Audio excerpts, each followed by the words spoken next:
रामपुर नामक एक गांव था। उस गांव में राहुल नाम का एक लड़का रहता था।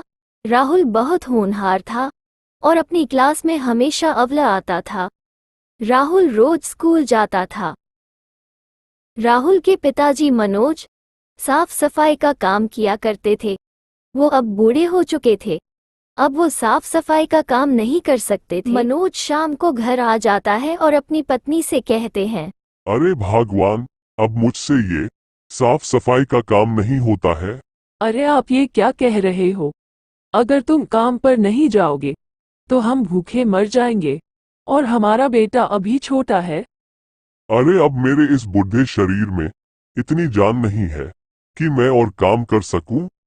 तभी उनका बेटा राहुल अपनी पढ़ाई खत्म करके शाम को अपने घर आ जाता है।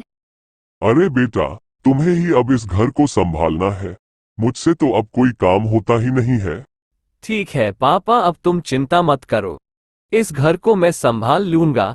राहुल सुबह जल्दी उठकर काम ढूंढने के लिए चला जाता है। राहुल एक बड़ी कंपनी में जाता है और वहां जाकर अपनी फाइल दिखाता है। सॉरी राहुल, हम आपको इस कंपनी में नौकरी नहीं दे सकते। सर मुझे नौकरी दे दीजिए, मुझे बहुत जरूरत है। कह दिया ना एक बार, कोई बात समझ में नहीं आती। Get out my office. Rahul के मन में निराशा छा जाती है। राहुल बस स्टैंड पर खड़ा हो जाता है और अंदर से डर गया था कि कहीं उसे नौकरी नहीं मिली तो। राहुल हिम्मत करता है और अपने घर चला जाता है। राहुल के माता पिता राहुल का इंतजार कर रहे थे। तभी राहुल आ जाता है। अरे क्या बेटा राहुल, तुम्हें कहीं पर नौकरी मिली या नहीं मिली? नहीं पिताजी, अभी तक तो नहीं मिली। मैंने नौकरी के लिए बहुत कोशिश की पर मुझे नौकरी नहीं मिली। राहुल निराश होकर टेबल पर बैठ जाता है। तभी राहुल को एक आइडिया आता है, वो पापा की कंपनी में काम कर सकता है। क्या पापा, मैं आपकी कंपनी में आपकी जगह पर काम कर सकता हूँ? राहुल तैयार होकर सुबह पापा ही कंपनी में काम करने के लिए चला जाता है। राहुल पापा की कंपनी में साफ सफाई करने लग जाता है। वो अपना काम निष्ठापूर्ण करता है। राहुल पढ़ा लिखा था, उसे नौकरी नहीं मिलने के कारण ये काम करना पड़ा।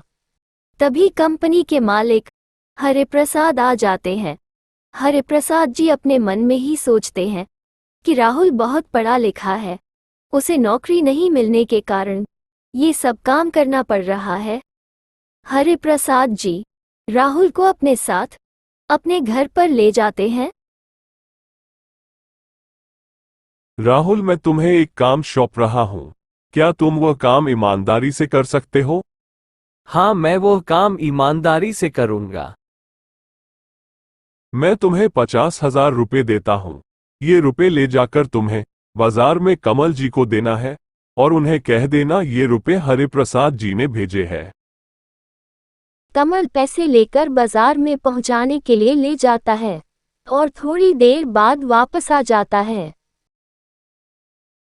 कमल, तुम घर चले जाओ और कल इसी समय पर वापस आ जाना। कमल अपने घर चला जाता है और कल इसी समय पर सेठ जी के पास वापस आ जाता है। पहले की तरह ही सेठ जी ने रुपए गिन के राहुल को दे दिए। राहुल ने भी पैसे गिन लिए और पैसे पकड़ाने के लिए चला जाता है। ये सब पहले की तरह हो रहा था। सेठ जी राहुल को पैसे दे दिए। राहुल पैसे पकड़ा कर वापस आ जाता है। वो सेठ जी राहुल को घर भेज देते हैं। जब राहुल कल वापस आता है तभी सेठ राहुल को बिना गिने पैसे दे देता है। राहुल पैसे ले जाने लगता है। जब राहुल रास्ते में पहुंचता है तो वह सोचता है कि अब की बार तो सेठ जी ने पैसे गिनकर ही नहीं दिए, क्यों ना अब की बार पैसे में से कुछ फायदा उठाया जाए। राहुल उन पैसों में से कुछ पैसे अपने पॉकेट में रख लेता है और वह पैसे पकड़ाकर वापस सेठ जी के पास चला जाता है। हरिप्रसाद जी को राहुल के बारे में पता चल जाता है कि उसने पैसे चुराए हैं, लेकिन वह राहुल को कुछ भी नहीं कहता। जब अगले दिन राहुल वापस आता है राहुल, मुझे तेरे बारे में पता चल गया है। मैंने तुझे कल जो रुपए दिए थे उनमें से तुमने कुछ रुपए अपने पॉकेट में रख लिया है। मैं तुम्हारी ईमानदारी चेक करना चाहता था। मेरी कोई औलाद नहीं है, इसलिए मैंने तुम्हें रखा था। प्लीज सेठ जी, मुझे माफ कर दीजिए। मेरे घर पर पैसों की तंगी थी, इसलिए मैंने कुछ पैसे अपनी पॉकेट में रख लिए थे। अगर राहुल अपनी ईमानदारी पर चलता तो आज राहुल के पास पैसों की कमी नहीं थी।